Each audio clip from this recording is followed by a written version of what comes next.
मरहबा collection mall, readymade कपड़ों का भरपूर खजाना। Jeans pant, T shirt, cargo pant, night pant, बच्चे और बच्चियों के लिए अच्छे खूबसूरत और उम्दा ड्रेस। पता याद रखे, जमुर हाई स्कूल मेन रोड, जैतून हजीन।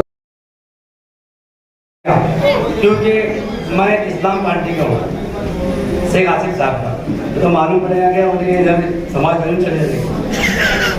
पर मेरे दोस्त तो बाकी भाई के लिए मैं यहाँ बोलने के लिए खड़ा हुआ हूँ कि इस शहर के अंदर जहाँ भी अगर हमारा और लीडर का फायदा होगा, हम वहाँ इंशाल्लाह जरूर पहुँच के हमारी बात रखेंगे। क्योंकि आज शहर में हालात इस कदर खराब हो चुके हैं क्योंकि कोई बोलने वाला नहीं है सिवाय दो लोग के, एक शेख आसिफ साहब, दूसरे हमारे मुस्तकीम भाई, जो आज कौम मिल्ला की हमदर्दी में खड़े हैं हर वक्त। क्योंकि आज कौम मिल्लत के लिए बहुत जरूरी है। अगर आने वाले वक्तों में कारपोरेशन इलेक्शन हमारे हाथ से चला गया और हमारी वहाँ मेयर सीट नहीं बैठी तो हमारा अंजाम बहुत बुरा होने वाला है। क्योंकि हर वक्त 5 साल हमने आमदार साहब को दिए, फिर एक 5 साल उनको दे दिए, हमसे गलती हो गई। पर एक वक्त तो एक मौका हमारे पास है जो हम हमारी गलतियों को सुधार सकते हैं और शहर में एक अच्छा विकास, एक अच्छा मुस्तकबिल बना सकते हैं। वो है शेख आसिफ साहब और मुस्तकीम भाई।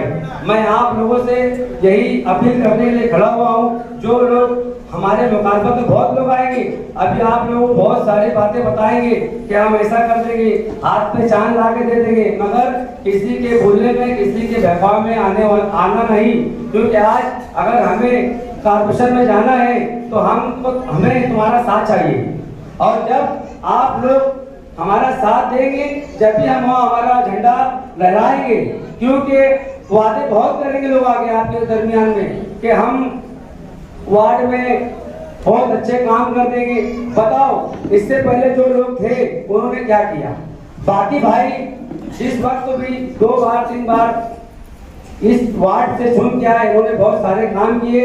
अच्छे लोगों का साथ दो और अच्छे लोगों का काम करो। यार लोग आके अच्छे आपको पहला फुसला कर और वोट लेकर जाएंगे, फिर आपको नजर नहीं आएंगे, फिर वही हमारे पास आप लोग आएंगे, गटर साफ कर दो, रोड बना दो, लाइट बंद हो गई। ये सब नहीं, आज हमारे पास वक्त है। इससे पहले हम आपके पास आए और हमारी बात रखने, हमारे दिल का दर्द हो, हम इसलिए आप बताना चाहते हैं क्योंकि इस बात कोई गलती नहीं होना चाहिए। बहुत हमने इस शहर में हमने बहुत कुछ खो दिया। 5 साल हमको भुगतना है, 1 साल भी नहीं हुआ अभी, नवंबर में 1 साल हुआ। उसके दरमियान क्या कितने हालात आ रहे, कितने लोग आज जेल में बंद हैं, आप लोग बेहतर जानते हैं। आप लोग भी तकलीफ का सामना उठा रहे हैं, क्यों उठा रहे? अपनी गलती से। अगर हम अपना हक वोट का है, हम अपने वोट का अधिकार सही इस्तेमाल करेंगे तो इंशाअल्लाह ताला हमें कोई हरा नहीं सकता। क्योंकि हम लोगों के बहकावे में आके और इस शहर का हम मुस्तकबिल को खराब कर रहे हैं। शहर में विकास लाने का काम नहीं करेंगे जब तक अच्छे लोगों का मुस्तकबिल तुम हाथ में नहीं देंगे। अच्छे लोग हाथ में कह रहा तो इंशाअल्लाह ताला इस शहर में अच्छा विकास होगा, शहर में डेवलपमेंट होगा। आप बहुत रोड बन रही हालत को कम करने का है, शहर में विकास कैसे हो, शहर में रोजगार कैसे आए, इस पे बात करना है। शहर में आज हालात देखो, कितनी मंदी है, कितने बेरोजगार लोग हैं। आज हम पूरे शहर में, हिंदुस्तान में घूमते हैं, हमको पता है क्या तकलीफ का सामना करना पड़ता है, मगर शहर में आज अच्छा रोजगार कौन देगा? शेख आसिफ साहब बैठे हुए, मुस्तकीम बिक्री साहब, जो इसके मुस्तकीम साहब, इनका साथ तो इंशाअल्लाह ताला शहर में नवा इंकलाब आने वाला है। इसीलिए आप लोग इनका साथ लेके इनका भरपूर काम करें। और हम जैसे, मैं भी 8 नंबर वार्ड का उम्मीदवार हूँ इस्लाम पार्टी से, तो हम लोग आप साथ हो इंशाअल्लाह ताला। हम लोग